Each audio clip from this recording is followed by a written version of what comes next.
Oh ya Pak, ini kita mulai dari perkenalan dulu ya Pak. Saya yang ngomong sekarang ini, Philip Kepala Suri. Saya sekretaris di kelompok ini Pak.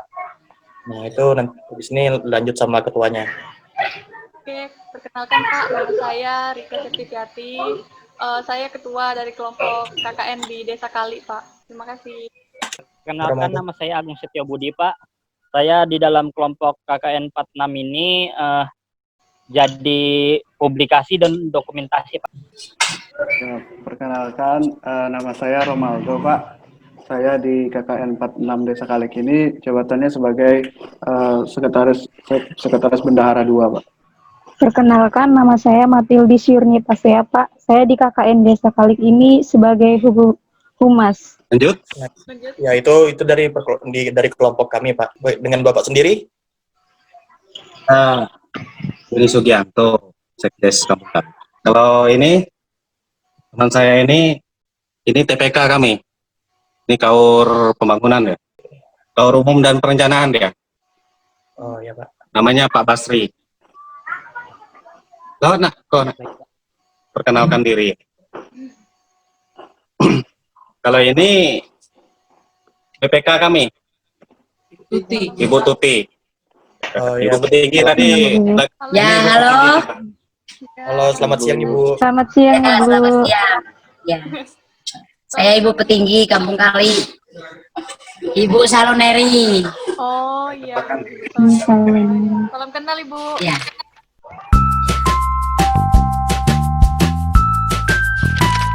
Mau tanya tentang profil desa di sana Pak. Program yang ada di desa, mungkin apa aja yang mungkin program desa laksanakan selama ini Pak? Yang saat ini berjalan Pak, tapi pas virus, terutama pas virus corona ini melanda Pak, kan anunya kan berbeda kan, sebelum sama sesudahnya virus ini melanda Pak, pasti berbeda itu Pak program-program yang dijalankannya. Oh, kalau saya cuma mau nanya tentang keadaan desa. Kan saya lihat saya dapat data itu yang tentang angka. Nah, angka tentang Desa Kalik profilnya. Nah, terus saya lihat di sana cuma ada sekolahan SD. Saya cuma mau nanya aja kalau terdekatnya SMP, SMA-nya di mana?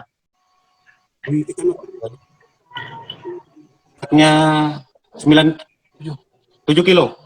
7 kilo. 7 kilo ya. Ya. Ayan. Untuk profil desa, aku jawab aja ini. Profil desa kita memang masih belum begitu fix karena kita masih berkendala dengan batas kampung di sini.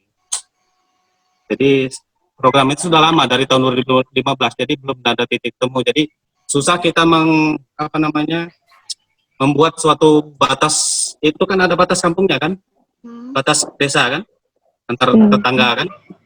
Itu di data profil kampungnya itu. Jadi kita kesulitan di situ karena kita bikin kesepakatan desa tetangga itu kurang nanggapi kalau posisinya kita tentukan.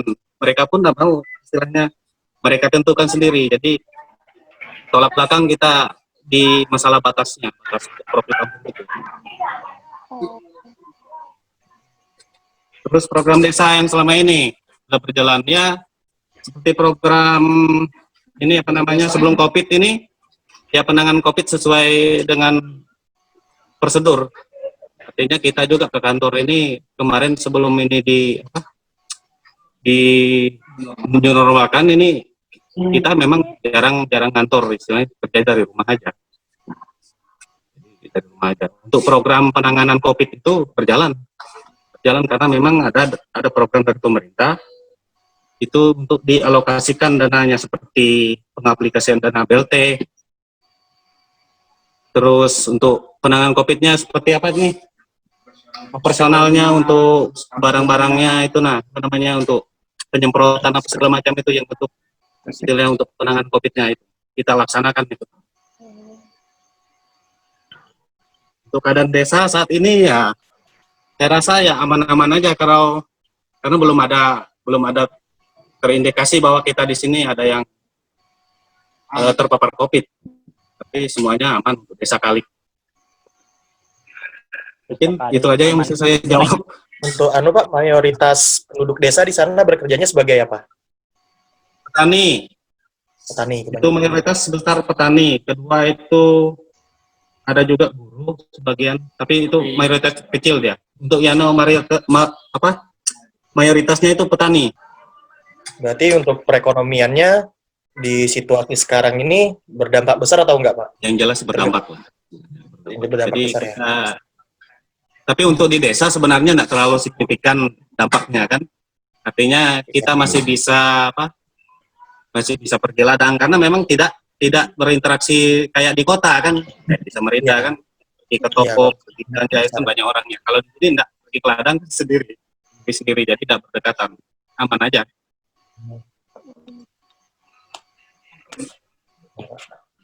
Biasanya kalau berkebun atau berladang itu yang ditanam apa aja ya Pak? Ya, yang ditanam kalau berkebun kan jelas itu palawija. Terus untuk apa namanya berladang itu ya berladang sama sawah itu ya padi, pada umumnya padi. Ini Pak, sama saya mau nanya juga, menurut Bapak mengenai potensi desa di sana gimana Pak? Apa Pak? Kalau potensi di bidang pertanian itu besar, cuma kita belum begitu, mungkin di SDM-nya ya. Oh, di SDM-nya. Di SDM-nya kita masih belum begitu ini. Sebenarnya ada dari program dari pemerintah kabupaten di sini bahwasanya kan ada pelatihan apa segala macam tentang pertanian itu, cuma saya rasa itu kurang efektif. Kemudian masalah lahan yang saling bermasalah juga kan. Untuk pertanian ini kan bentuknya kelompok. Kalau di sini itu bentuknya kelompok tani. Gitu. Kelompok tani. Jadi saya rasa untuk itu kurang efektif karena memang di sini belum ada yang betul-betul menghasilkan dari padi itu untuk apa namanya produk utama kampung kita ada. Oh, masih belum ada Pak ya. Berarti untuk konsumsi desa aja dulu masih Pak ya.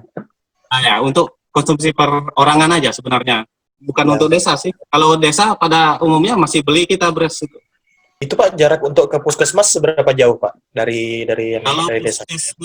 Kalau di sini ada pustu. Pustu itu ya jaraknya kurang lebih lah 300 sampai 500 meter lah dari Kampung Kalik ini. Oh, tapi kalau untuk ke puskesmasnya harus ke kecamatan karena cuma ada di kecamatan. Posyandu di sana ada Pak? Kalau posyandu kecamatan ada, untuk di kampung ada posyandu. Kalau di kampung ada juga? Ada. Oh. Kalau untuk program kita yang di sini posyandu, KPN, apa segala macam yang diprogramkan ada semua. Kecuali tempat istilahnya untuk kesehatan ini kayak puskesmas memang di kecamatan. Jarak dari ke kampung ke kecamatan berapa jauhnya Pak? Jaraknya? 7 kilometer. Aksesnya bagaimana Pak? Apakah jalannya baik aja atau gimana jalannya? Akses bagus karena jalannya aspal. Oh, plus beton lah. Jadi untuk jalan kan tidak ada kendala kita. Mungkin desa Kalik itu kan zonanya hijau Pak. Masih zonanya hijau. Nah, apakah masih ada Pak bantuan dana yang diberikan oleh desa setempat kepada masyarakatnya? Untuk saat ini bantuan dari ini hanya penyemprotan aja yang saya tahu, tapi belum ada. Ini hanya bantuan dari kampung, dari dana desa yang kita persiapkan. Memang BLT itu dari kampung, ya maksudnya ada enggak? Dari luar sudah pemerintah kemarin yang bagian Jompo yang betul-betul membutuhkan kan ada kemarin program bukan bantuan bentuk barang. Ada yang beras itu kan? Ya, yang dari kabupaten, dari kabupaten ada. Terus dari beras. Kepolisian ada. Kok saya nggak tahu. Tapi dia sebagian aja orang tertentu aja dia kan memang dan dibutuhkan sekali.